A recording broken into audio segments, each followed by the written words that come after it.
last two. It's like the fifth best. You guys want to make it over the same? He can. I'm not saying nothing. Greg, what do you got? Why he always got to start? Why he always got to start? Do you ever start? See? Not all the time. Guys, last year, after the Wisconsin game, you talked about how you wanted to get further than that this time around. How are you kind of handling those expectations on an individual basis in terms of trying to move forward, but not looking too far forward? Go ahead.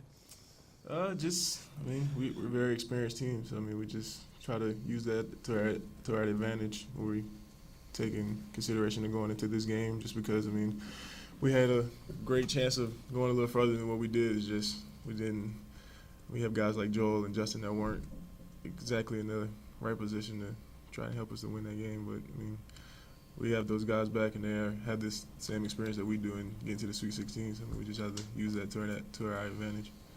Yeah, I think one difference is when we got to the Sweet 16 last year, we were playing Wisconsin, who was many projected to get to the Final Four and get to the championship. They had just gone to the Final Four.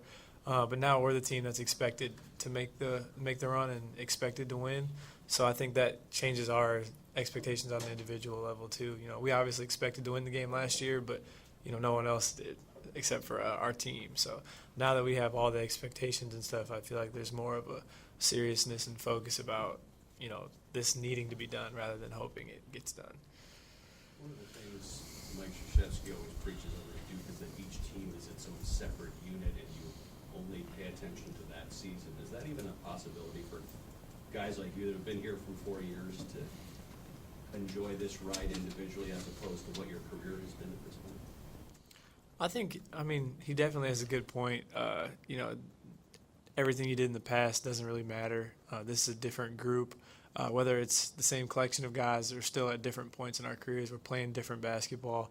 Like Joel Berry, for example, is not the Joel Berry from last year. I think you can look at it. It's hard as a senior not to look at it on an individual basis, but at the same time, this is our last chance, so it's easier to just focus on this single season.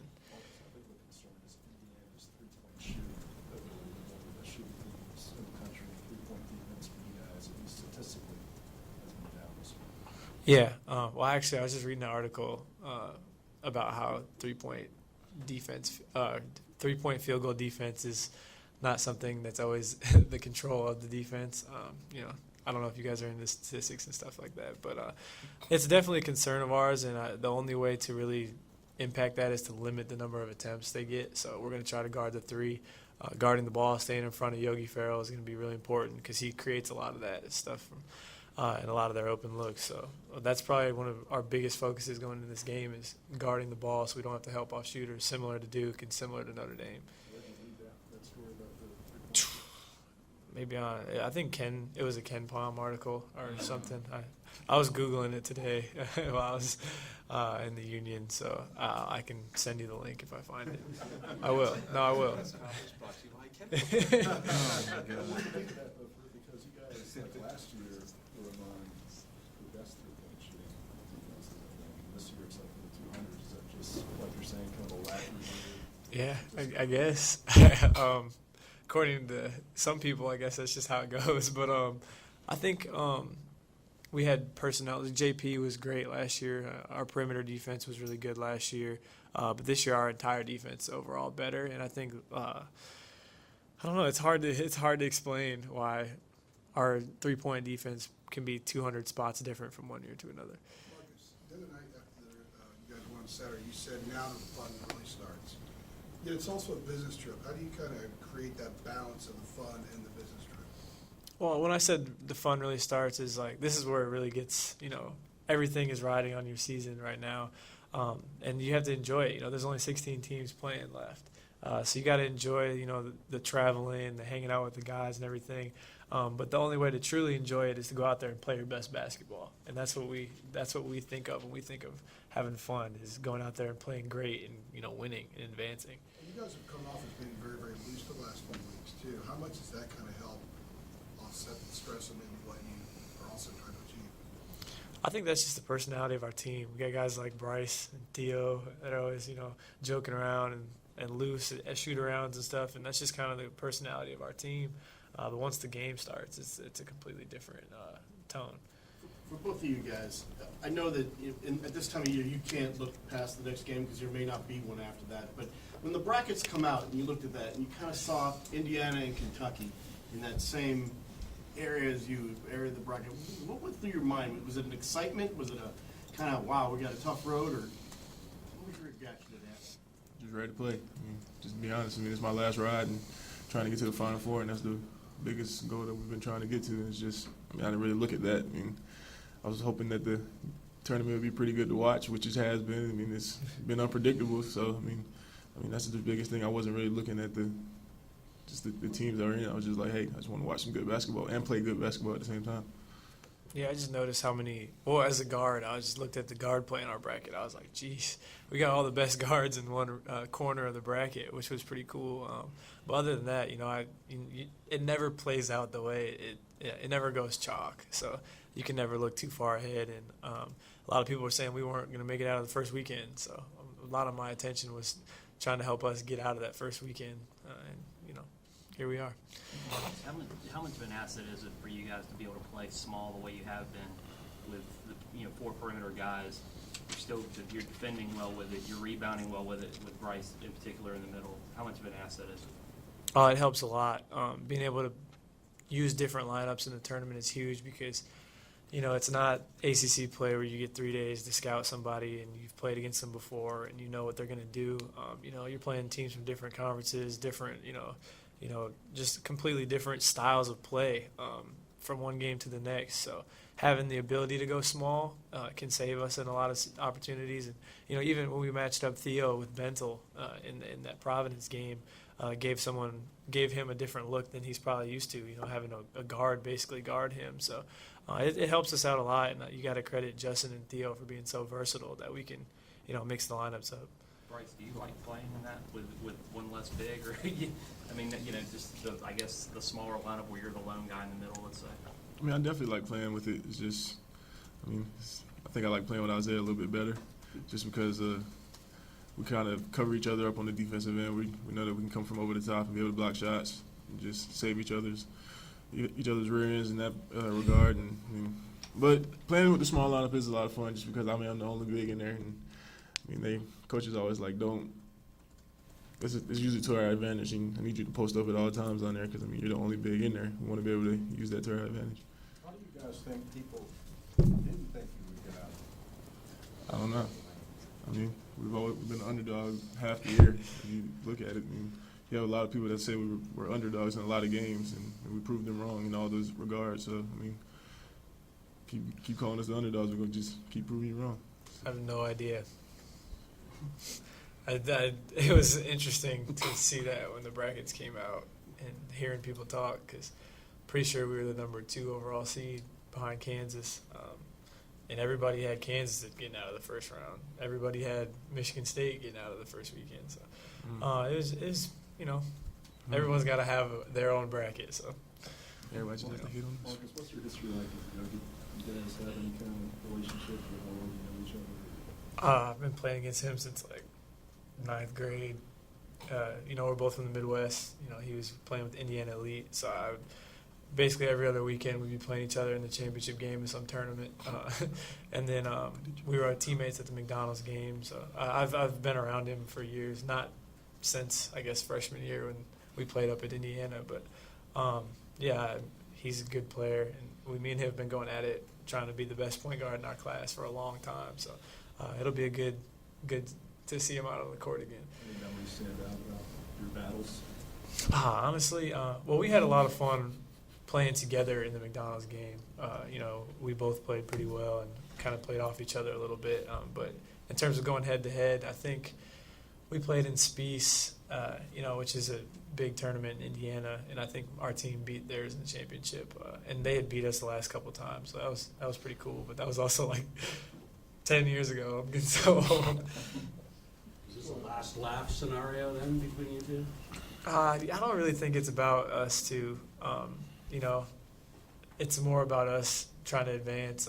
I would never even think about it if I hadn't been asked that question. So I'm not approaching the game that way, and I'm sure he's not either. We're just trying to advance. Have you followed him much at IU? Yeah, from afar. I always follow people in our class because you play so much with them in the summer circuit and stuff that everyone goes their separate ways. You always follow them from afar and see how they're doing, and you see him on TV. You'll watch and just see what's going on. And he's had a great career. He's had an All-American year this year, and he's from Indiana, so he's really beloved in the state. So obviously they want to keep going, but we want to put an end to that. You guys have some similarity where he's gone off the ball some this year more than in previous years. But what do you see in his game now that's kind of changed and made him as good a player as he is? Well, I mean, his freshman year, he was the distributor because their team was stacked. They had a bunch of different pros that he could throw the ball to. This year, he needs to be more aggressive, more of a scorer. So having him off the ball gives him a chance to do some of those things. He's shooting the ball terrific. He's getting in the paint. He's really aggressive, more so than he has been in the past. So I think that's what's helped him being off the ball. Bryce, is there any less pressure on you guys now as you move forward, knowing that you've already put some banners up in the rafters when you leave? It's definitely still some pressure just because we are a 1 seed and we want to be able to make it to the Final Four. Those were two of our goals, to be able to win the regular season and the ACC championship in the tournament. But at the end of the day, we still have a couple more goals to go. So, we want to be able to make it to the Final Four. And that's another banner up there. So we still want to do that. And then you want to win it. You want to win it all. So, there is some extra pressure that we just got to go out there and just play our best basketball. Bryce, when you start getting loud and emotional, you can tell the team just feeds off of you. Do you recognize yourself as an emotional leader? Sometimes.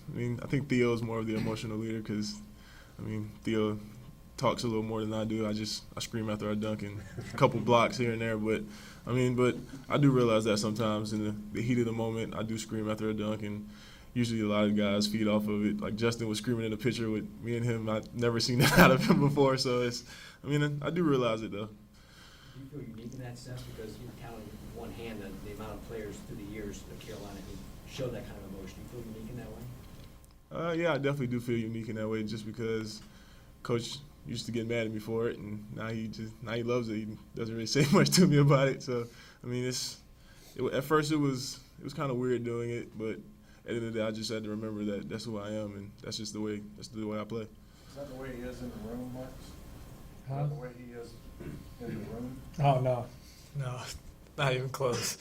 Once he steps on that court, he's a different dude. But he's really mellow, laid back for the most part off the court. And then, he just turns into a beast once he gets in the paint. It's fine by me. For both guys, your roles have changed as far as being the go-to guy. Has that affected your relationship as friends and roommates? Nah.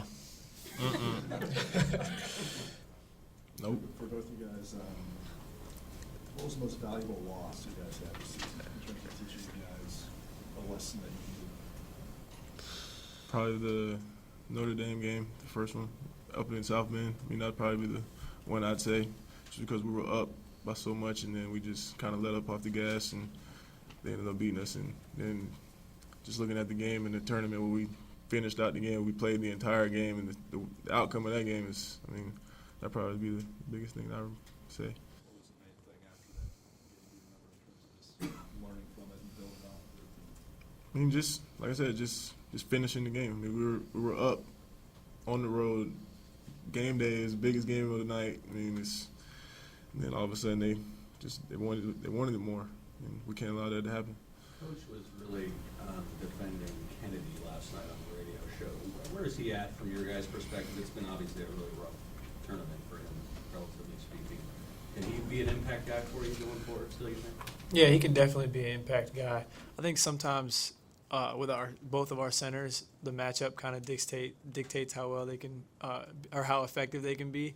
But he's in a good place. If they play a guy like Bentel, who's like a stretch five, can play all over the court. That's a little bit tougher cover for Kennedy than it is someone like Brice or Isaiah that have better lateral quickness and stuff. But we've seen him be really effective throughout times this year, and he's still in it. We're still in it with him, you know, there's going to be a time we need him, and he's going to come through. So I don't think we're too worried about it. Anybody else? Yeah, could y'all go back and kind of describe your recruitment, how you kind of ended up at UNC? It's gotta be real short. I mean, Sorry. can we do No, a different JT one? story with you, but what other schools are y'all considering? I was considering Florida, and it's probably the only other one I was really considering. Is it really just you? Because yeah, Coach Williams called me. I was like, hey, why not?